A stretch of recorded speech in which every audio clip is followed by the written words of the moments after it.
আসসালামু আলাইকুম। Shimul memorial north south school and college কর্তৃক আয়োজিত আজকের ক্লাসে আপনাদের সবাইকে স্বাগতম। আমি তাসকিনা নাজনীন উর্মি, কেজি শ্রেণীর ইংরেজি ক্লাসে আপনাদের সবাইকে জানাচ্ছি অনেক অনেক শুভেচ্ছা। কেমন আছেন সোনামণিরা? আশা করি সবাই ভালো আছেন। এই সময় কিন্তু আপনারা সবাই বাসায় থাকবেন, কেউ বের হবেন না। আম্মু আব্বু বাইরে বের হলে অবশ্যই যেন মাস্ক পরে বের হয়, সেটা কিন্তু আপনাদেরও দেখার দায়িত্ব, তাই না? আর বাসায় যখন ফিরবে তখন দৌড়ে গিয়ে অবশ্যই আব্বু আম্মুর কোলে উঠবেন না। আগে আব্বু আম্মু সুন্দর করে ফ্রেশ হবে, হাতে সাবান দিবে, পরিষ্কার হবে, তারপরে কাপড় চেঞ্জ করবে, তারপর যাবেন আব্বু আম্মুর কাছে। আর একদম জেদ করবেন না বাইরে যাওয়ার জন্য। চকলেট, আইসক্রিম, ড্রিঙ্কস এগুলো খাওয়ার জন্য এগুলো একদম খাওয়া যাবে না। কি খেতে হবে? বেশি বেশি পুষ্টিকর খাবার খেতে হবে, যাতে আমাদের কি হয়, রোগ প্রতিরোধ ক্ষমতা বাড়ে আর ভাইরাসের সাথে আমরা ঢিসুম ঢিসুম করতে পারি, তাই না? ভাইরাসকে একদম ঢিসুম ঢিসুম করে মেরে দিব। ওকে, তাহলে বাবুরা আজকে আমরা ক্লাস শুরু করার আগে একটা রাইম করি। কোন রাইমটা করব? Twinkle twinkle. ওকে, তাহলে সবাই দাঁড়ায় যান। Twinkle, twinkle, little star, how I wonder what you are. Up above the world so high, like a diamond in the sky. ওকে বাবুরা, করেছেন না? চলে তাহলে আমরা আজকে ক্লাস করে নেই। 6 তারিখে যে ইংরেজি শীটটা আপনাদের কাছে আছে, সেই শীটটা সবাই বের করে নেন। আর হাতে কি রাখবেন? পেন্সিল, ইরেজার, কাটার। ওকে, আর একটা স্কেল অবশ্যই। ওকে বাবুরা, চলেন আমরা দেখি তাহলে 1 নম্বর আইটেমে কি আছে। 1 নম্বর আইটেমে আছে build a word individually with Q, R, S and T. Q, R, S এবং T দিয়ে আমরা কি করব? একটি করে ওয়ার্ড লিখবো। আমরা এমনি সময় যে কোনো ওয়ার্ডে লিখতে পারি, কিন্তু আজকে আমরা একটি নির্দিষ্ট করে ওয়ার্ড লিখবো। ওকে, তাহলে কিউ ফর আজকে আমরা লিখবো কুইন। কিউ ফর লিখবো কুইন। কুইন অর্থ কি? কুইন অর্থ রানী। তাহলে কুইনের বানানটা আমরা করে নেই। Q U double E N, queen. Q U double E N, queen. Queen অর্থ রানী।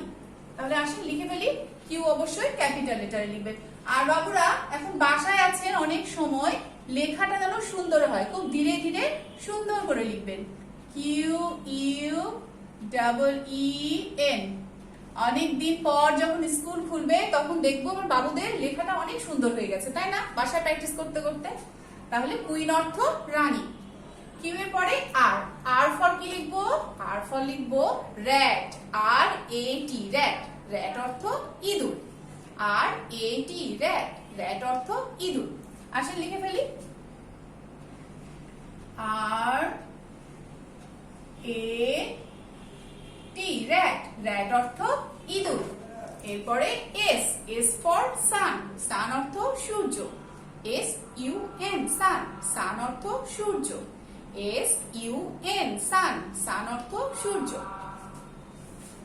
আসেন লিখে ফেলি। আপনারা কিন্তু আমার সাথে সাথে শীটটা লিখে কমপ্লিট করবেন। ভিডিওটা দেখতে দেখতে যেন লেখা কমপ্লিট হয়ে যায় আর দৌড়ে গিয়ে আম্মুকে দেখাতে পারেন, দেখেন আমি সুন্দর করে শীটটা কমপ্লিট করেছি। টি ফর কি লিখবো? T for tiger. টাইগার অর্থ বাঘ।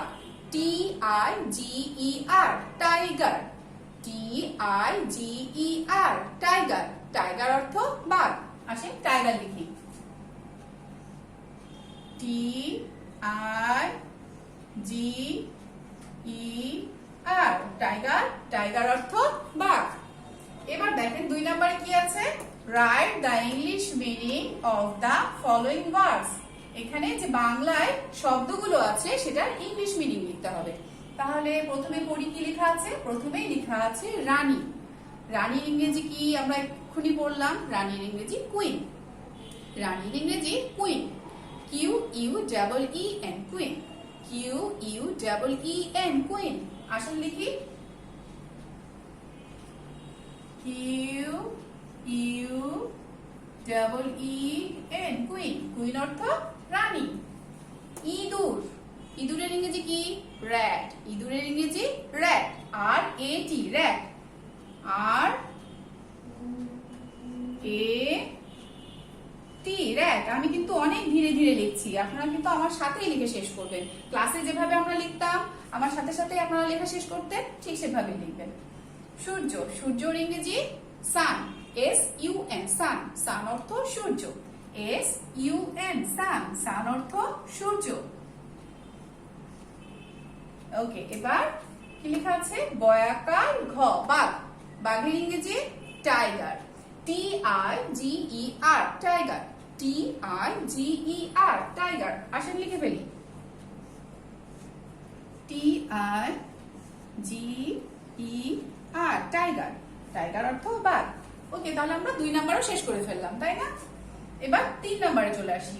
fill in the gaps with am, is, are। এইখানে 4টি কি আছে? বাক্য আছে, সেন্টেন্স আছে। সেন্টেন্স গুলোতে এই যে এখানে 3টা ওয়ার্ড আছে, am অথবা is অথবা are, এইটা দিয়ে পূরণ করতে হবে। এইখানে যে বাঁকা বাঁকা 2টা দেখছেন না আপনারা দাগ, এটাকে বলা হয় অবলিক, মানে অথবা, am অথবা is অথবা are। এই 3টার মধ্যে যে কোনো একটা দিয়ে এটা এখানে পূরণ করতে হবে। এর আগে আমরা ক্লাসে পড়েছিলাম, তাই না বাবুরা? মনে আছে? I এর পরে কি হয়? I এর পরে সবসময় হয় am, I এর পরে হয় সবসময় am, you এর পরে হয় are, he অথবা she, এর দুটো হলে পারে, যে কোনো একটা হলে তারপরে হবে is, we হলে তারপরে হবে are। তাহলে দেখেন, it হলেও তারপরে হবে is। প্রথমে কি আছে? আমরা প্রথম ওয়ার্ডটা পড়বো, পড়ে দেখবো। প্রথম ওয়ার্ডটা পড়লে কিন্তু আমরা বুঝতে পারবো যে এর পরে কি বসবে। দেখেন, এখানে প্রথমে আছে I ড্যাশ তিশা। তাহলে I এর পরে আমরা জানি কি am বসে। তাহলে am কোথায়? এইটা হচ্ছে am, am। তাহলে এখানে আমরা বসিয়ে কি লিখবো? এখানে আমরা am লিখবো। I am তিশা, এর অর্থ কি জানেন? আমি তিশা। যদি পুরো অর্থ লিখি তাহলে হবে আমি হই তিশা, কিন্তু হই কথাটা আমরা বলি না, তাহলে হবে আমি তিশা। এরপরে বি নাম্বারে আছে ইট। প্রথমেরটাই দেখে কিন্তু আমরা বুঝতে পারছি যে ইটের পরে কি হয়? ইটের পরে ইজ হয়, ইটের পরে হয় ইজ। এই দেখেন, এখানে ইজ লেখা আছে, IS, ইজ। তাহলে ইট ইজ এ বুক। ইট অর্থ ইহা, ইহা হয় একটি বই। হয় কথাটা বলবো না, তাহলে হবে ইহা একটি বই। তাহলে আমরা কি জানলাম? ইটের পরে সব সময় বসবে ইজ, ইটের পরে কি বসবে? ইজ বসবে। আসেন লিখি, IS, ইজ। ওকে, এরপরে আছে you dash my teacher. You এর পরে কি বসে? আর বসে।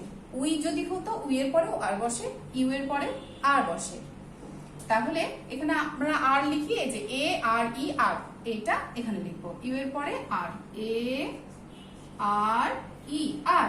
ইউ আর মাই টিচার, তুমি আমার শিক্ষক। তাহলে ইউ এর পরে সবসময় আর বসবে, মনে থাকবে বাবুরা? ওকে, এবার দেখেন আবার আছে I ড্যাশ এ গার্ল। আমরা তো আগেই লিখলাম I এর পরে সবসময় am বসে। I এর পরে কি বসে? am বসে। তাহলে am লিখে ফেলি। দেখেন, আমরা কিন্তু কমপ্লিট করে ফেলেছি। নিশ্চয়ই আপনারা কমপ্লিট করেছেন। আর এই জিনিসগুলো কি আর কখনো ভুল হবে? ভুল হবে না। আমরা বারবার এগুলো প্র্যাকটিস করব। আব্বু আম্মুকে বলবেন খাতায় যেন সুন্দর করে এরকম আরো অনেকগুলো সেন্টেন্স তৈরি করে দেয় আপনাদের, আর মাঝে এখানে যেন গ্যাপ রাখে, আর আপনারা সেগুলো পূরণ করবেন আর প্র্যাকটিস করবেন। আবার আগামী দিন ফিডব্যাক আছে, সেই ফিডব্যাকেও আপনারা প্র্যাকটিস করবেন, তাহলে আর ভুল হবে না। ওকে, 4 নম্বরে দেখেন, write T if true, write F if false. সত্য হলে টি লিখতে বলছে এবং মিথ্যা হলে এফ লিখতে বলছে। ট্রু অর্থ হচ্ছে সত্য, আর ফলস অর্থ মিথ্যা। আমরা যেমন বাংলায় সত্য হলে স লিখি আর মিথ্যা হলে মি লিখি, ঠিক তেমনি আমরা ইংরেজিতে ট্রু হলে লিখবো টি আর ফলস হলে লিখবো এফ। তাহলে আসেন বাক্যগুলো পড়ি। এ নম্বরে আছে একটি গরুর ইংরেজি এ কাউ। আচ্ছা, তার আগে আমরা জেনে নেই যে এ তো একটা লেটার, তাই না? কিন্তু এ আবার একটা ওয়ার্ডও বটে। হ্যাঁ, এ অর্থ হচ্ছে একটি, আবার এন অর্থ কিন্তু একটি।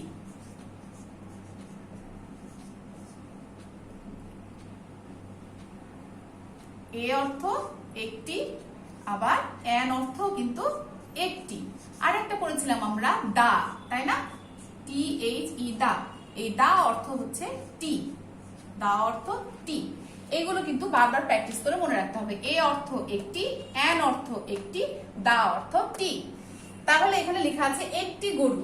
তাহলে গরুর ইংরেজি আমরা জানি কাউ, আর সামনে কি বসাচ্ছে এ, তাহলে এ কাউ। এ কাউ অর্থ একটি গরু। তাহলে আমাদের কি এটা সত্য হচ্ছে, তাই না? ট্রু। আমরা এখানে কি লিখবো? টি লিখবো। টি লিখে অবশ্যই দুই পাশে কিন্তু একটা ইনভার্টেড কমার মধ্যে লিখতে হবে। হ্যাঁ, এখানে একটা কমা দিব, এখানে একটা কমা দিব। ওকে, তাহলে ট্রু হয়ে গেল। এরপরে দেখেন লেখা আছে দুইটি এর ইংরেজি এ অথবা অ্যান। এটা কি সত্য? না, সত্য না। আমরা এক্ষুনি পড়লাম যে এ অর্থ একটি, অ্যান অর্থ একটি, অথচ এখানে লেখা আছে দুইটি এর ইংরেজি এ অথবা অ্যান, তার মানে এটা ফলস। তাহলে ফলস হলে আমরা কি লিখবো? এফ লিখবো, এফ আবার inverted comma. C number, umbrella এর বাংলা ছাতা। আমরা তো জানি যে আমব্রেলা অর্থ ছাতা, তাই না? এখন বর্ষাকাল, এখন ছাতাটা খুব প্রয়োজন। আব্বু আম্মু বাইরে বের হলে দৌড়ে গিয়ে ছাতাটা হাতে দিয়ে দিবেন। আমব্রেলা অর্থ ছাতা, তাহলে এটা কি হবে? ট্রু হবে। আর ট্রু হলে আমরা লিখবো টি। এরপরে চিলড্রেন। চিলড্রেন কারা? আপনারা তো চিলড্রেন, তাই না? আর আপনারা কি? চিলড্রেন অর্থ শিশু। চিলড্রেন এর বাংলা শিশু, তাহলে এটাও সত্য। আর সত্য হলে আমরা কি লিখবো? ট্রু। ট্রু মানে ট্রু প্রথম লেটারটা টি, তাহলে এখানে আমরা আবার টি লিখবো। তাহলে এখানে কিন্তু আমাদের সবগুলো লেখা শেষ হয়ে গেল। আপনারা কিন্তু সবগুলো আবার সুন্দর করে লিখবেন, কোনটা যেন ভুল না হয়। কখনো অ্যান্সার লিখতে গিয়ে আপনারা কি করেন, একটার অ্যান্সার লিখতে গিয়ে আরেকটাতে লিখে ফেলেন, এটা যেন ভুল না হয়, এটা কিন্তু খেয়াল করবেন, ঠিক আছে? এরপরে আমরা চলে আসি 5 নম্বরে, match the pictures with the words by drawing line. এখানে 4টা ছবি দেয়া আছে আর এখানে 4টা ওয়ার্ড আছে। আমরা ছবির সাথে ওয়ার্ড গুলো কি করব? ম্যাচিং করব, ড্রয়িং লাইন দিয়ে লাইন ড্র করব, ওকে, যে কোন ছবিটা আসলে কোন ওয়ার্ড। তাহলে আসে প্রথমে দেখে নিই এটা কিসের ছবি। আমার তো দেখে মনে হচ্ছে এটা ছাগলেরই ছবি, তাই না? তাহলে ছাগলের ইংরেজি কি? ছাগলের ইংরেজি গোট। এরপরে এটা দেখুন আমরা সবাই খাচ্ছি প্রতিদিন, বানানা খাচ্ছেন তো প্রতিদিন, এটা হচ্ছে বানানা। বানানা অর্থ কলা। আর তারপরেরটা, এইটা তো আমার দেখে মনে হচ্ছে ভালুক, একদম ঠিক, এটা হচ্ছে ভালুক। আর ভালুকের ইংরেজি বিয়ার। আর এটা তো পিঁপড়া। পিঁপড়ার ইংরেজি কি? পিঁপড়ার ইংরেজি অ্যান্ট। তাহলে দেখেন তো এখানে সবগুলো আছে কিনা? অ্যান্ট, গোট, বানানা, বিয়ার। হ্যাঁ, সবগুলো ওয়ার্ডই আছে, কিন্তু এলোমেলো আছে। আমরা এটা কি করব? সুন্দর করে আমরা একটা স্কেল হাতে দিব, দিয়ে এটা ম্যাচ করব। তাহলে প্রথমেই দেখি একটা ছাগলের ছবি, ছাগলের ইংরেজি গোট। তাহলে গোট কোথায় আছে? গোট কোথায় আছে? এইটা গোট, GOAT, গোট। গোট অর্থ ছাগল, তাহলে গোটের সাথে ম্যাচ করে দেই। এরপরে দেখেন বানানা। বানানা কোথায়? এটা তো অ্যান্ট, এটা BANA না, এনে না, বানানা, তার মানে এটা বানানা, তাহলে বানানার সাথে ম্যাচ করলাম। এরপরে এটা বিয়ার। বিয়ার কোথায়?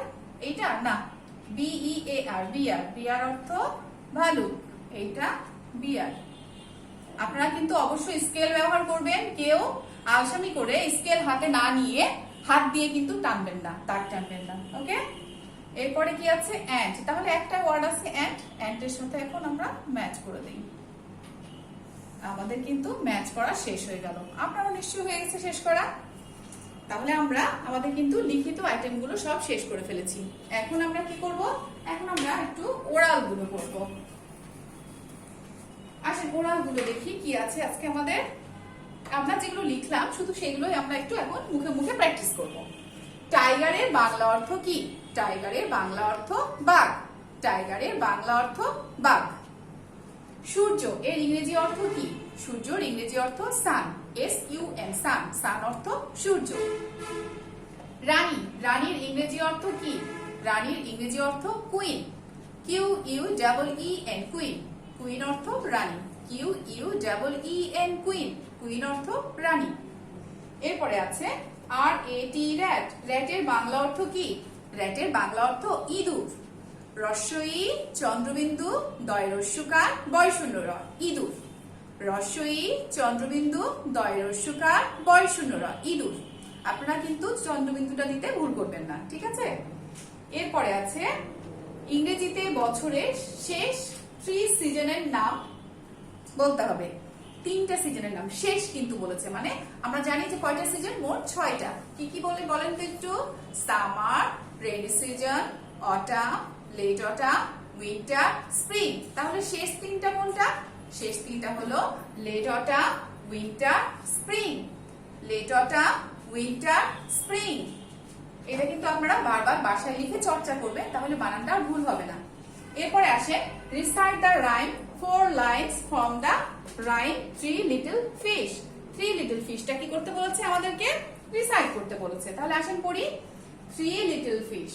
Three little fish playing in a pool, down in the water, clear and cool. এই রাইমটাও কিন্তু আপনারা বাসায় লিখবেন এবং প্র্যাকটিস করবেন। দেখেন রাইমে কিন্তু প্রথমে যে লেখা আছে থ্রি লিটল ফিশ, প্রত্যেকটা লেটারে কিন্তু প্রথম লেটারটা ক্যাপিটাল লেটার, কিন্তু রাইমের ভেতরে যখন আমরা লিখছি তখন শুধুমাত্র প্রথম লেটারটা ক্যাপিটাল, বাকি সবগুলো স্মল।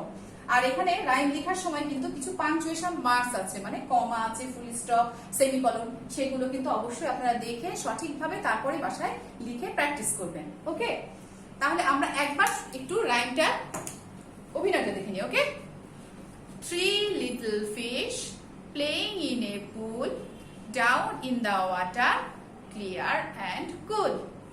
ওকে বাবুরা, আপনারা বারবার করে এই লেখাগুলো প্র্যাকটিস করেন। আগামীকালকে ফিডব্যাক আছে, ফিডব্যাকে সেটা খুব সুন্দর করে পূরণ করবেন এবং আবার মিলিয়ে নেবেন, আব্বু আম্মুকে দেখে মিলিয়ে নেবেন যে ঠিক হয়েছে কিনা। সবাই ভালো থাকবেন, সুস্থ থাকবেন। আজকে এই পর্যন্তই, ধন্যবাদ।